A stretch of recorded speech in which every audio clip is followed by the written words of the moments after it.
ఇవి తీసుకొచ్చి ఇంట్లో పెట్టింది ఎవరు?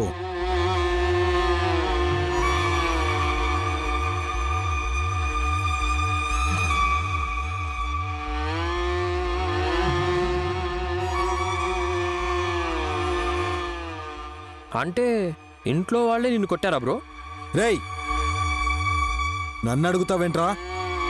నేను అడుగుతున్నాను, ఎవరు తెచ్చిపెట్టారు చెప్పండి. భక్తి పొంగిపోయే నైని ఏమైనా తెచ్చిందా?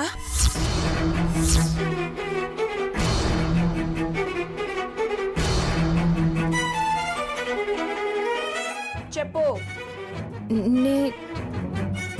నేనే.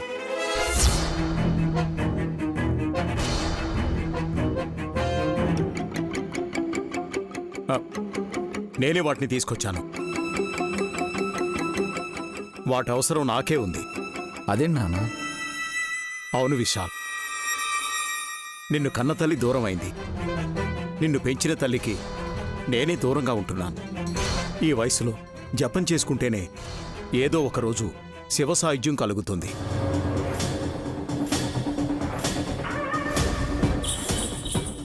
రుద్రాక్షలు తెచ్చారు సరే, ఈ రంగు డబ్బాలు ఎందుకు పట్టుకొచ్చారు? 4 రోజుల్లో హోళీ పండుగ వస్తోంది. ఆ రోజు వెళ్తే రష్ ఎక్కువ ఉంటుందని తెచ్చి పెట్టుకున్నాను. అయినా వీడు 2 డబ్బాలే పట్టుకొచ్చాడు. అక్కడున్నవి ఈ 2. ఇంద్రధనస్సులో ఎన్ని రంగులున్నాయో అన్నీ తెచ్చాను. రేచీకటొచ్చిందేమో నీకు, సరిగ్గా చూసుండవు. ఇంట్లో పెట్టకుండా అవుట్ హౌస్లో ఎందుకు పెట్టారో తెలుసుకోవచ్చా? సింపుల్ అన్నయ్య, ఇంట్లో పెడితే హాసిని వదిన వెరైటీగా ఉంటుందని ఏ వంటలోనో వాడుతుంది, అంతే. కరెక్ట్గా చెప్పావు నాన్న. ఇటీవరా.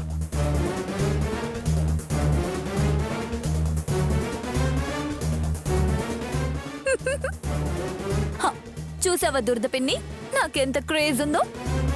నీ మొహం. అన్నయ్య జస్ట్ రిలాక్స్. తాగి ఎవరితోనో గొడవ పెట్టుకొని ఉంటాం. జరిగిందేదో జరిగిపోయింది, మర్చిపో.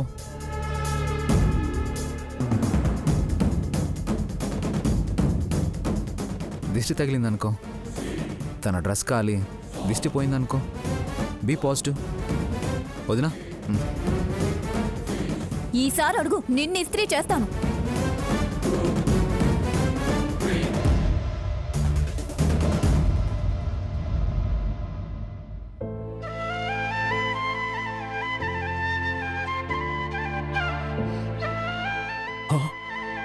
అమ్మా నైని, ఏంటమ్మా ఇది?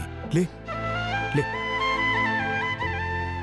తండ్రి లాంటి మావయ్య గారు కష్టం రాకుండా కోడల్ని కాపాడినప్పుడు కాళ్ళు పట్టుకుని కృతజ్ఞత చెప్పడంలో తప్పులేదు మావయ్య గారు. నేను నిన్ను కాపాడమేంటమ్మా? నువ్వే ఈ ఇంటిని, పరువు ప్రతిష్టలను కాపాడుతున్నావు. చిన్నదానివైనా నీ తల మీద చెయ్యి పెట్టి సుమంగళీ భవ అని ఆశీర్వదించగలనే గాని నీ నుండి ఎలాంటి ఆరాధనను ఆశించలేనమ్మా. మావయ్య గారు, వల్లభబాబు గారికి బుద్ధి చెప్పాలని నేను ఆ రోజు ఆ వేషం వేశాను. సంజాయిషీ చెప్పుకోకమ్మా. నీ గురించి 10 మందికి గొప్పగా చెప్పుకునే నేను నువ్వు తప్పు చేశావని ఎవరూ అనకూడదని అర్థం చేసుకున్నాను. ఎవరికీ అనుమానం రాకుండా అబద్ధం చెప్పాను. మీరు ఊహించడమే మంచిదైంది మావయ్య గారు. చూడమ్మా, దుర్మార్గుల ఆట కట్టించడానికే ఆ విశాలక్షమ్మ తల్లి నీ రూపంలో వచ్చిందని నేను భావిస్తున్నానమ్మా. నాస్తికుడైన నా కొడుకుని ఆస్తికుణ్ణి చేశావు. ఆస్తిమంతులైన మమ్మల్ని మనశ్శాంతిగా ఉండేలా చేస్తున్నావు. ఇంకేం కావాలమ్మా? అత్తలేని కోడలు ఉత్తమురాలు అని మాట వరుసకు అంటారేమో కానీ నాకైతే గాయత్రమ్మ గారు కూడా ప్రాణాలతో ఉండుంటే ఎంత బాగుండా అనిపిస్తుంది మావయ్య గారు. వెళ్ళిపోయిందమ్మా. సౌభాగ్యాన్ని, వైభవాన్ని ఇక్కడే వదిలేసి వెళ్ళిపోయిందమ్మా. భారం మోయలేక దూరమైంది కానీ బాధ్యతలు నీకప్పగించిందని నాకు నేను సర్ది చెప్పుకుంటున్నానమ్మా. నువ్వు ఎవరికీ క్షమాపణలు చెప్పడం కానీ సరిదిద్దుకోమని ప్రాధేయపడ్డం కానీ చేయకమ్మా. నువ్వేం చేసినా దుష్టుల్ని శిక్షించడానికే, శిష్టుల్ని రక్షించడానికే నేను డిసైడ్ అయిపోయాను. అర్థం చేసుకునే భర్తే కాదు, అర్థవంతంగా ఉండే అత్తమావలున్న కోడలు కూడా అదృష్టవంతురాలే మావయ్య. ఒక్క నిమిషం అమ్మా. గాయత్రీదేవి మాత్రమే మీ అత్త, తిలోత్తమ కాదు. వల్లభ కూడా నా కొడుకు కాదు. తెగించమ్మా, నీ యుద్ధాన్ని కొనసాగించు. కత్తిపీటను కూరగాయల్ని కోయడానికి మాత్రమే కాదు తల్లి, వికారమైన బుద్ధిగల తలకాయల్ని తీయడానికి కూడా ఉపయోగించు. విజయం నీదే, విజయం నువ్వే. పెద్దవారు మీరు చెప్పాక హద్దే ఉంటుంది మావయ్య గారు. నిలబడతాను, మీ ఆశయాన్ని నిలబెడతాను.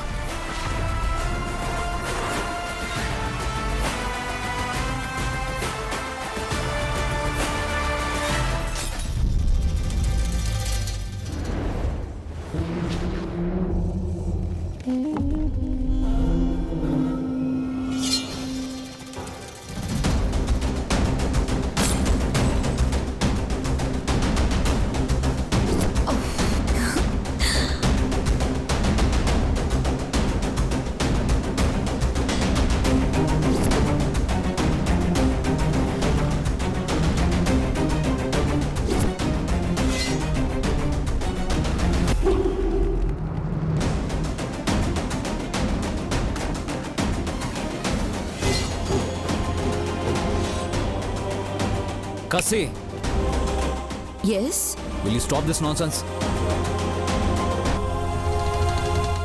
దేన్నాపాలి?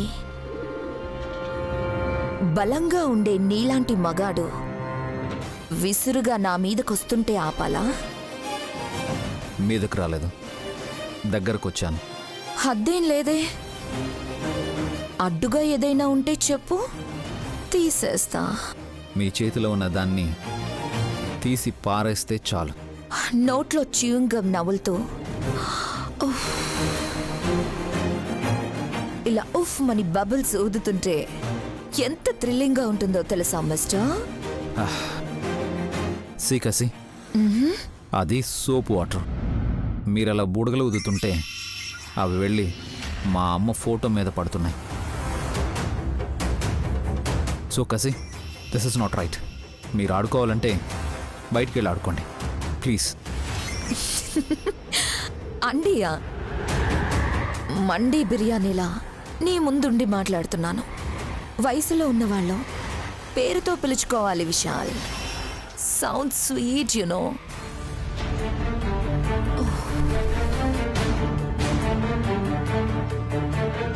కసి, ఇలా చేయకండి ప్లీజ్. అది ఆఫ్టర్ ఆల్ ఫోటో. దాని మీద దుమ్ము పడుతుంది, దగ్గరికెళ్ళి మాట్లాడితే ఉమ్ము పడుతుంది, లాగితే కింద పడుతుంది. ప్రాణం లేని వస్తువు అది. ఇంకో మాటలో చెప్పాలంటే పనికి రాని. స్టాప్ ఇట్ కసి, స్టాప్ ఇట్ కసి, స్టాప్ ఇట్ కసి, స్టాప్ ఇట్ కసి. Wow, gym body. నాలాంటి దాని మీద నువ్వు చెయ్యెత్తినప్పుడు నీ మజిల్స్ ఎంత అందంగా ఉన్నాయో తెలుసా?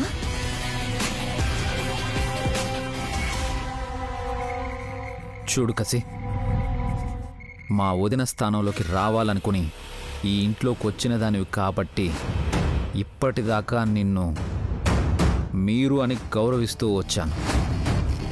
వదిన అంటే అమ్మతో సమానం. ఓపిగ్గా చెప్తున్నప్పుడు అర్థం చేసుకుంటే మంచిది. విశాల్, పేరుకి తగ్గట్టే నన్నెవ్వరైనా కసిగానే చూస్తారు. నువ్వేంటి అమ్మని చూస్తున్నట్టున్నావు. కొంపతీసి చచ్చిపోయిన మీ అమ్మతో నన్ను పోల్చుకుంటున్నావా ఏంటి? అందరూ నవ్వుతారు తెలుసా? కసి, ఇంకొక మాట మాట్లాడితే నువ్వు ఏడుస్తావు. అది నీకు తెలుసా?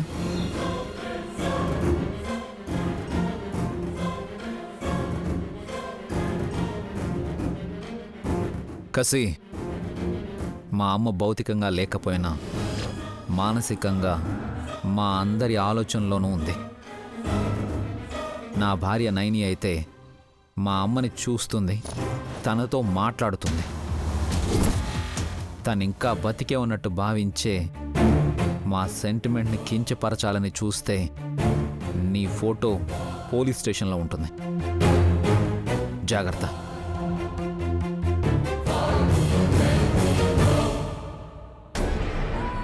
మీ కొడుకు గారి భార్య నయని మీతో మాట్లాడుతుందా?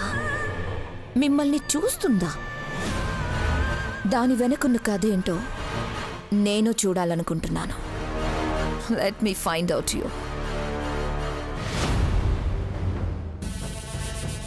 నన్ను విడిచిపెట్టండి. బాగు, ఆత్మవైనా పరమాత్మవైనా సరే ఈ ఇంటి ఛాయల్లోకొస్తే నిన్ను ఎలా విడిచిపెడతాం? నన్నెందుకు బంధించాలని చూస్తున్నారు? వదిలిపెట్టాం. ఏయ్! వదలండి. ఏయ్! వదలండి. ఏయ్! దొరికిపోయావు గాయత్రీదేవి, నువ్వు దొరికిపోయావు. ఎవరు మీరు? ఏం చేస్తున్నారు? వదలండ్రా.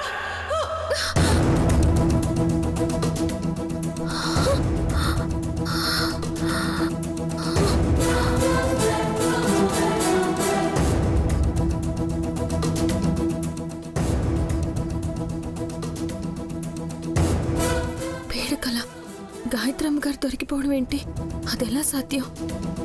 నాకెందుకలా అనిపించింది? ప్రాణం లేని అమ్మగారిని పట్టుకోవడం ఎవరి తరం అవుతుంది?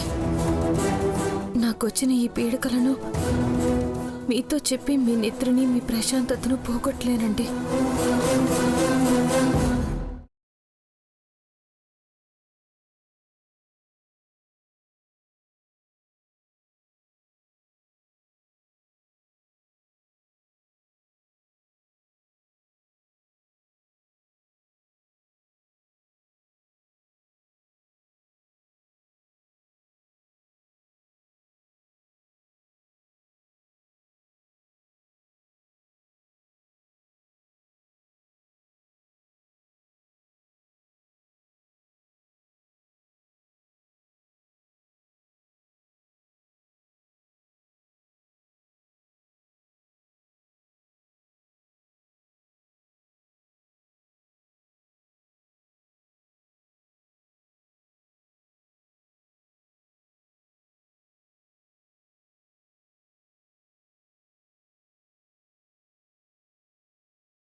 హే, ఏంటంత కంగారు? నిద్రమత్తు దిగలేదా? కళ్ళు మూసుకునే ఉన్నావా? గాయత్రమ్మ గారి దగ్గరికి వెళ్ళాలి. తప్పకుండా అత్తయ్య.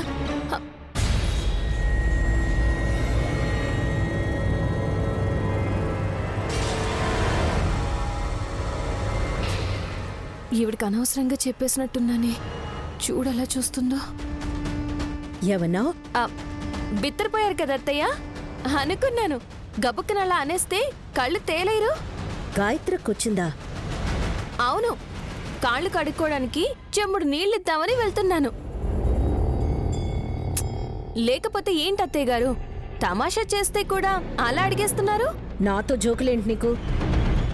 చూసుకోకుండా నేను తగిలాను గాని నన్ను ఇలా తగులుకుందేంటి? నీ కళ్ళకి నేనెలా కనిపిస్తున్నాను? 6 అడుగుల అందగత్తే మా అత్తయ్యని పొద్దు పొద్దునే నవ్విస్తే ఎలా ఉంటుందో చూద్దామని అలా అన్నాను. దీనికి అలా ఉడుక్కుంటారా ఏంటి? ఆగు. బయటికి ఎక్కడికి వెళ్తున్నావు? 5 కావస్తుంది. మళ్ళీ దున్నపోతులా గురక పెట్టి నిద్రపోవడం నాకిష్టం ఉండదు అత్తయ్య గారు. కళ్ళాపు చల్లి ముగ్గు వేసి ఇంటిని కళకళలాడేలా చెయ్యాలి కదా. వస్తాను.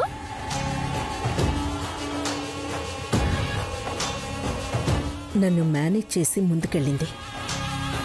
Something is there. అదేంటో తెలుసుకోవాలి.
విన్నావా అమ్మా? నీ కోడలు నైని నువ్వు పాడే పాటను ఎంత బాగా పాడిందో. ఈ పాటకి పల్లె అయితే లేచుంటుంది, కానీ పట్నం లేవక ముందే తను లేచి ఇంటి పనులన్నీ మొదలు పెట్టేసింది. ఏ మాటకు ఆ మాట చెప్పాలి. నీ సెలక్షన్ సూపర్ అమ్మా. ఇలాంటి కోడలే కావాలని నువ్వు కోరుకొని ఉంటావు. అలాగే జరిగేలా చూసుంటావు.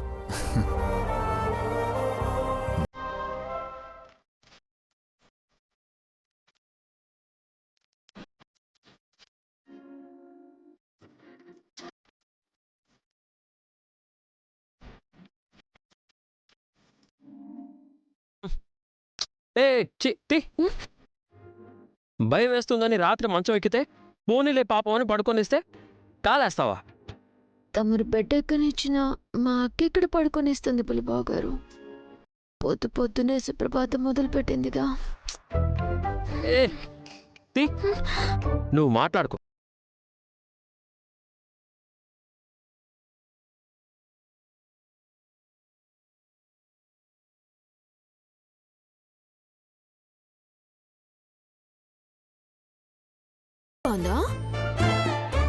అమ్మ లాలిస్తున్నట్టుంది. మా అమ్మకి ఎలాగో పాటలు రావు. వదిన పాడితేనైనా కమ్మగా నిద్రపోదాం అనుకుంటే నీదో నసొకటి. హలో బులిబాబు గారు, నాకు పాటలొచ్చు. బాత్రూంలో పాడే పాటలు ఎవరికి కావాలి? స్వర్గంలో తేలిపోయేటట్టుండే పాటలు కావాలి. మధురం అంటే నైని వదిన స్వరం అంతే. మా అక్క కన్నా అద్భుతంగా పాడతాను నేను. నెమలి నృత్యం చేస్తుంది తెలుసా? కాసేపు ఉంటే కాలకృత్యాలు తీర్చుకోవాలి. కాలధర్మం చెల్లిపోయేలా చేయకు. పడుకో. బులిబాబు గారు ఇలా చూడండి, మిమ్మల్ని. ఏంటి పడుకోనివా నన్ను? నేను ఇప్పుడే గొంతు సవరించుకోవాలనుకుంటున్నాను. ప్లీజ్ సుమనా, నేను ఇన్సూరెన్స్ కూడా చేయించుకోలేదు. నీ పాట విని రిస్క్ చేయదలుచుకోలేదు. వద్దు. మీరు వినకపోతే మీ మీద పడినా సరే మీ చెవిలో నోరు పెట్టైనా పాడేస్తాను. ఇదిగో సుమనా, వద్దు వద్దు సుమనా, వద్దు. వింటారా వినరా? వద్దు. అయితే ఖచ్చితంగా పాడతాను చూడండి.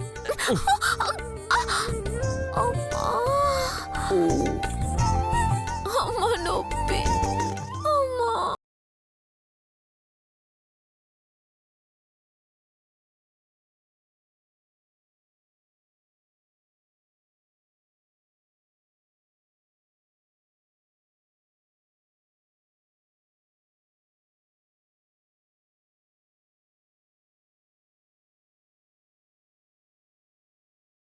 డిస్టర్బ్ చేస్తావు అనుకుంటే పారిపోతున్నావు. నా జాతకం ఇలా చచ్చిందేంటో. అబ్బా.